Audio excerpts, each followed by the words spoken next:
Now let's get on with chapter 8 in Katzang's board reviews of pharmacology, which is about cholinereceptor blockers and cholinesterase regenerators. So they're anticholinergics. So the cholinereceptor antagonists consist of two subclasses based on their spectrum of action, that is, block of muscarinic versus nicotinic receptors. These drugs are pharmacological antagonists or inverse agonists, such as atropine. A third special subgroup, the cholinesterase regenerators, are not receptor blockers but rather are chemical antagonists of organophosphate acetylcholinesterase inhibitors. Alright, so the classification: anticholinergic drugs, based on their spectrum of action, they are classified into two types: anti-muscarinic and anti-nicotinic. And there's a third category which is cholinesterase regenerators. So, anti-muscarinic, we have M1 selective ones such as pyrenzapine, slightly M3 selective, darifenacin, and non-selective such as atropine. See, atropine is non-selective, so we know that. But we have M1 selective, alright? So M1, it wants to be first, Fi, but then kind of close the F and you get P. So pyrenzapine. M1 selective, you have pyrenzapine, okay? So if you write pi, you kind of write it like this, right? So M, and you're writing it as 1, so M1 selective. And C, the third letter in the alphabet is C. After that you have D, alright? So M3 selective is darifenacin. These are just stupid tricks that I used to remember. Okay, so in anti-muscarinics you have M1 selective, so pi. Okay, so pyrenzapine. M3 selective, slightly M3 selective, you have C, so D, darifenacin. Then non-selective, you have atropine. And then anti-nicotinic, you have ganglion blockers such as hexamethonium, neuromuscular blockers such as tubocurarine, and in the cholinesterase regenerators, you have oximes such as pralidoxime. Okay, so these two, we've studied about them in physiology. Okay, so persistent depolarization and competitive inhibition. Competitive inhibition of at the new NMJs by curare or tubocurarine, and persistent depolarization by hexamethonium. Okay, so coming to muscarinic antagonists, coming to the classification in pharmacokinetics, muscarinic antagonists can be subdivided according to their selectivity for specific chem receptors or their lack of such selectivity. Although the division of muscarinic receptors into subgroups is well documented, only two strictly distinctly receptor selective M1 antagonists have reached clinical trials, such as pyrenzapine and telenzapine, neither of which is used in the US. However, as noted later, a few agents in use in the US are somewhat selective for the M3 subtype. Most of the anti-muscarinic drugs in use are relatively non-selective. The muscarinic blockers can also be subdivided on the basis of their primary clinical target organs, such as CNS, eye, bronchi, or GIT and genitourinary tracts. So, drugs used for their effects on the CNS or eye must be sufficiently lipid soluble to cross the lipid barriers. A major determinant of this property is the presence or absence of a permanently charged or quaternary amine group in the drug molecule, because charged molecules are less lipid soluble. So, if there is a presence or absence of a permanently charged quaternary amine group, that kind of distinguishes the ability to cross lipid barriers. So, atropine is the prototypical non-selective muscarinic blocker. This alkaloid is found in Atropa belladonna and many other plants. Because it is a tertiary amine, atropine is relatively lipid soluble and can readily cross membrane barriers. The drug is well distributed into the CNS, eye, and other organs. It is eliminated partially by the metabolism in the liver and partially unchanged in the urine. Half-life is approximately 2 hours, and duration of action of normal doses is 4 to 8 hours, except in the eye. So in ophthalmology, the topical activity or the ability to enter the eye after conjunctival administration and duration of action are important in determining the usefulness of several anti-muscarinic drugs. Similar ability to cross lipid barriers is essential for the agents used in Parkinsonism, because they need to permeate through the lipid CNS barriers. In contrast, the drugs used for their anti-secretory or anti-spastic actions in the gut, bladder, and bronchi are often selected for minimum CNS activity, because you don't want CNS side effects. These drugs may incorporate quaternary amine groups to limit penetration through the blood-brain barrier. So if there is a tertiary amine group, okay, it can permeate through the lipid barriers. Whereas if there is a quaternary amine group, it cannot permeate through lipid barriers, so CNS side effects are low, so hence you use them for applications concerning the bronchi, the GI tract, or the bladder, whatever. So now coming to some high yield terms, so we know what an anticholinergic is. It blocks nicotinic or muscarinic action. Antimuscarinic, okay, it blocks only those receptors. Atropine fever, it is hyperthermia induced by antimuscarinic drugs, caused mainly by inhibition of sweating. Okay, sweating is a mode of heat loss. Okay, so if you block sweating, if you inhibit sweating, then what results is hyperthermia. And atropine is an anti-muscarinic drug, non-selective prototype, so the term is atropine fever. Then atropine flush, marked cutaneous vasodilation of the arms and upper torso and head by toxic doses of anti-muscarinic drugs, especially atropine, and the mechanism is unknown. So you have two terms related to atropine: atropine fever and atropine flush. Flush is because of vasodilation of the cutaneous vessels of the arms and upper torso and the head by toxic doses. Next, we have cholinesterase regenerators. Okay, we have oximes such as pralidoxime. Cycloplegia, it is paralysis of accommodation and inability to focus on closed objects. Okay. Next, depolarizing blockade, flaccid skeletal muscle paralysis caused by persistent depolarization of the NMJ. Then miosis and mydriasis. See, mydriasis, you have dilation. So dilation of the pupil is mydriatic, and something that constricts the pupil is a myotic. And then we have non-depolarizing blockade, which is flaccid skeletal muscle paralysis caused by blockage of the nicotinic receptors and prevention of end-play depolarization. And we have parasympathetic or parasympathoplegic, something that reduces the effects of parasympathetic nerve stimulation. So coming to the mechanism of action, although several are inverse agonists, muscarinic blocking agents act like competitive or surmountable. Okay, these two are interchangeably used terms. So they are competitive or surmountable pharmacological antagonists, and their blocking effects can be overcome by increased concentrations of muscarinic agonists. So coming to the effects, the peripheral actions of muscarinic blockers are mostly predictable effects derived from cholinesterase blockade. So these include the ocular, bronchial, gastrointestinal, genitourinary, and secretory effects. The CNS effects are less predictable.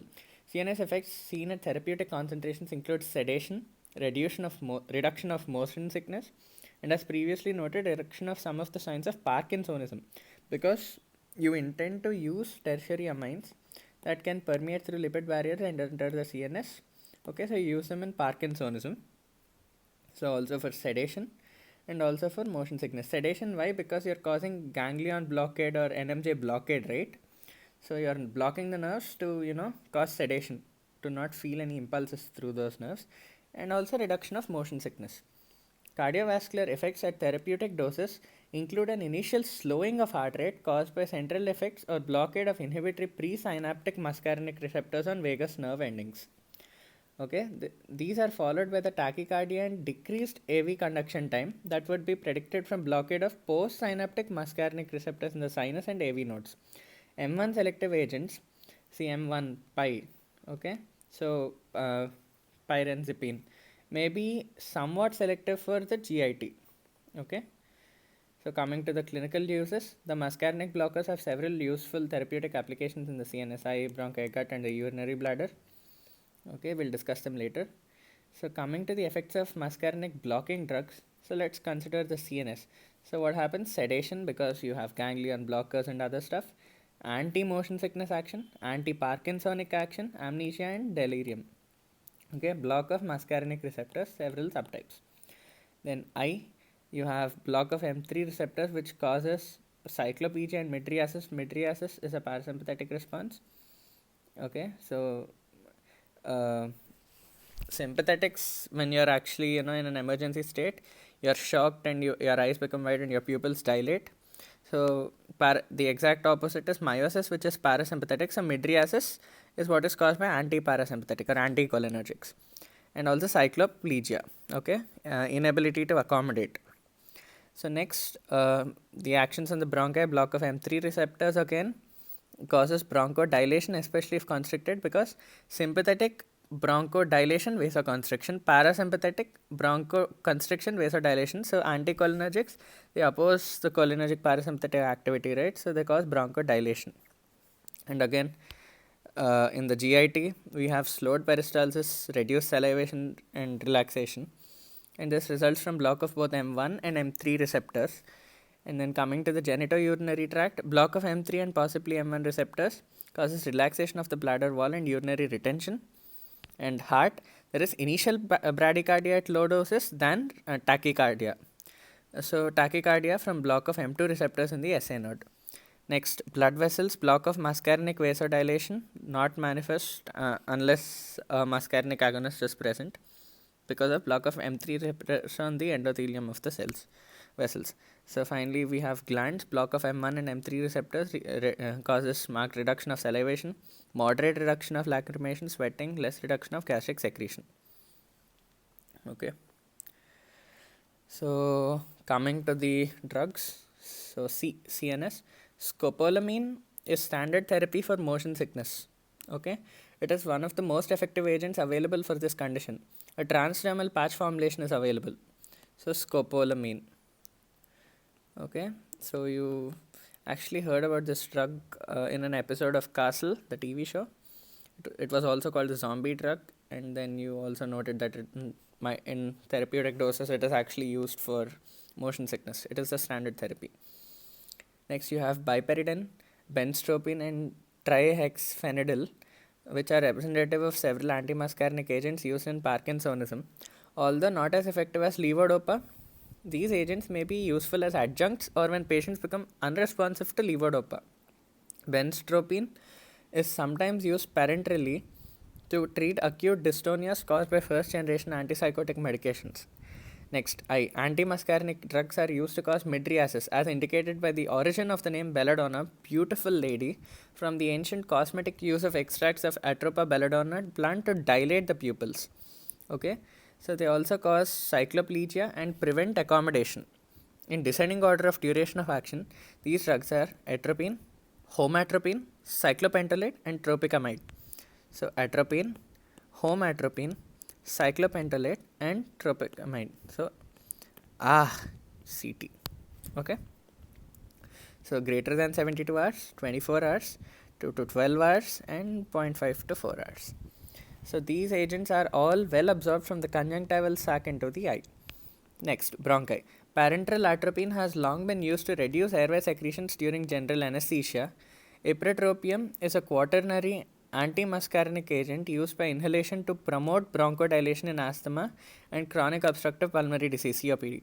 Although not as efficacious as beta agonists, ipratropium is less likely to cause tachycardia and cardiac arrhythmias in sensitive patients. It has very few antimuscarinic effects outside the lungs because it is poorly absorbed and rapidly metabolized. So, ipratropium is what you use as a quaternary antimuscarinic agent because it is a quaternary amine, lipid solubility or permeation through lipid membranes is low, so CNS side effects are less, and you basically use it to bronchodilate, okay, during bronchodilate in conditions of asthma or COPD. Next, you have tiotropium, which is an analog with a lower duration of action. So, ipratropium, wow, yes, and tiotropium, so it's an analog with a longer duration of action. Okay, then aclidinium and ameclidinium are newer long-acting antimuscarinic drugs available in combination with long-acting beta-2 adrenoreceptor agonists for the inhalation treatment of COPD. So you use ipratropium, okay, and the longer acting drug is tiotropium. Next, you have atropine, methscopolamine, and propanthenone in the gut, which were used in the past to reduce acid secretion in the acid peptic disease, but now are obsolete for this indication because they are not as effective as H2 blockers and proton pump inhibitors. They cause far more frequent and severe adverse effects. The M1 selective inhibitor pyrenzapine is available in Europe for the treatment of peptic ulcer. Muscarinic blockers can also be used to reduce cramping and hypermotility in transient diarrheas, but drugs such as diphenyloxate and loperamide are more effective. Okay. Next, coming to the bladder, oxybutynin, Tolterodine or similar agents may be used to reduce urgency in mild cystitis and to reduce bladder spasms after urological surgery. Tolterodine, darifenacin, solifenacin, fesoterodine, and propivarine are slightly effective for M3 receptors and are promoted for treatment of stress incontinence. Okay, stress incontinence. So basically, you urinate whenever you are feeling stressed. So fesoterodine, so fast, so fesoterodine, and then tolterodine, and darifenacin and solifenacin. So solipo, something like relax, darla solipo. So something darifenacin, solifenacin. Okay, festoterodine and also phenacin. Cholinesterase inhibitor intoxication. So you have atropine given parenterally in large doses. It reduces the muscarinic signs of poisoning with ACHE inhibitors. Pralidoxime is used to regenerate active ACHE. Okay. Coming to the toxicity, a traditional mnemonic for atropine toxicity is dry as a bone, hot as a pistol, red as a beet, and mad as a hatter. So hot, atropine fever. So red as a beet because of the atropine flush, mad as a hatter, and dry as a bone. Okay. So this description reflects both predictable anti-muscarinic effects and some unpredictable actions. Coming to the predictable toxicities, anti-muscarinic actions lead to several important and potentially dangerous effects. Blockade of thermoregulatory sweating may result in hyperthermia or atropine fever, hot as a pistol. This is the most dangerous effect of the anti-muscarinic drugs in children and is potentially lethal in infants. Sweating, salivation, and lacrimation are all significantly reduced or stopped, dry as a bone, because secretions are stopped. Moderate tachycardia is common, and severe tachycardia or arrhythmias are common with large overdoses. In the elderly, important toxicities include acute angle closure glaucoma and urinary retention, especially in men with prostatic hyperplasia. Constipation and blurred vision are common adverse effects in all groups. So next, coming to other toxicities. Toxicities not predictable from peripheral autonomic actions include CNS and cardiovascular effects. CNS toxicity includes sedation, amnesia, delirium or hallucinations, mad as a hatter. Convulsions may also occur. General muscarinic receptors are probably involved. Other drug groups with anti-muscarinic effects, for example, tricyclic antidepressants, may cause hallucinations or delirium in the elderly who are especially susceptible to anti-muscarinic toxicity. At very high doses, cardiac intraventricular conduction may be blocked. This action is probably not mediated by muscarinic blockade and is difficult to treat. Dilation of the cutaneous vessels of the arms, head, neck, and trunk also occurs in these doses, resulting in atropine flush, red as a beet. Okay, it may be diagnostic of overdose with these drugs. Coming to the treatment of toxicity, it is usually symptomatic. Severe tachycardia may require cautious administration of small doses of physostigmine. Hyperthermia can usually be managed with cooling blankets or evaporative cooling. Coming to the contraindications, the antimuscarinic agents should be used cautiously in infants because of the danger of hyperthermia. The drugs are relatively contraindicated in patients with glaucoma, especially closed angle form, and in men with prostatic hyperplasia. Now coming to nicotinic antagonists, we have ganglion blocking drugs. So blockers of ganglionic nicotinic receptors act like competitive pharmacological antagonists, although there is evidence that some also block the pore of the nicotinic channel itself. These drugs were first successful agents for the treatment of hypertension, but are now obsolete for this indication. Example, hexamethonium C6, a prototype, hypertension hexa. Okay, it was first useful for this, but now obsolete. Mecamylamine and several other ganglion blockers, hexamethonium, mecamylamine, were extensively used. Unfortunately, the adverse effects of ganglion blockade in hypertension are so severe, both sympathetic and parasympathetic divisions are blocked, that patients were unable to tolerate them for long periods. Trimethophan was the ganglion blocker most recently used in clinical practice, but it too has been almost abandoned. It is poorly lipid soluble, inactive orally, and has a short half-life. It was used intravenously to treat severe accelerated hypertension or malignant hypertension and to produce controlled hypotension. These drugs are still used in research, trimethophan. Okay, so recent interests are focused on nicotinic receptors in the CNS and their relation to nicotine addiction and to Tourette's syndrome. Paradoxically, nicotine, in the form of nicotine gum or patches, varenicline, a partial antagonist given by mouth, and mecamylamine, a ganglion blocker, have all been shown to have some benefit in smoking cessation. That is why you give nicotine patches for smoking cessation, varenicline and now mecanomelamine. Because ganglion blockers interrupt sympathetic control of venous tone, they cause marked venous pooling. Postural hypotension is a major manifestation of this effect. Other toxicities of ganglion blocking drugs include dry mouth, blurred vision, constipation, and severe sexual dysfunction. As a result, ganglion blockers are rarely used in clinical practice. So coming to the effects of ganglion blocking drugs, CNS, you have anti-nicotinic action and may include reduction of nicotine craving and amelioration of Tourette syndrome. Megamelamine only. I, moderate mydriasis, cycloplegia. Bronchi, because anticholinergic, it has a little effect. Like asthmatic patients may note some bronchodilation because most of those receptors are muscarinic. GIT, there is marked reduction of motility, constipation may be severe. Genitourinary tract, so erection and ejaculation because of parasympathetic and sympathetic blocks, those are impaired, and also there is reduced contractility of the bladder. Heart, there is moderate tachycardia and reduction in force in cardiac output at rest. So that is why you use them for hypertension. Block of exercise induced changes. Then vessels, there is reduction in arteriolar and venous tone, there is venous pooling. So that is why there is postural hypotension or orthostatic hypotension, which is usually marked. Glands, there is a reduction in salivation, lacrimation, sweating, and gastric secretion, and there is no significant effect on the skeletal muscles. Coming to the neuromuscular blocking drugs, neuromuscular blocking drugs are useful for producing marked skeletal muscle relaxation that is important in surgery and in mechanical ventilation of patients. Okay, so we'll discuss them later. Coming to the cholinesterase regenerators, pralidoxime is the prototypical cholinesterase regenerator. These chemical antagonists contain an oxime group, which has an extremely high affinity for the phosphorus atom in the organophosphate insecticides. Because of the affinity of the oxime group for phosphorus exceeds the affinity of the enzyme active site for phosphorus, these agents are able to bind the inhibitor and displace the enzyme if aging has not occurred. The active enzyme is thus regenerated. So pralidoxime, the oxime currently available in the United States, is used to treat patients exposed to high doses of organophosphate ACHE receptor insecticides such as parathion or to nerve gases like sabin. So it is not recommended for use in carbamate ACHE inhibitor overdose.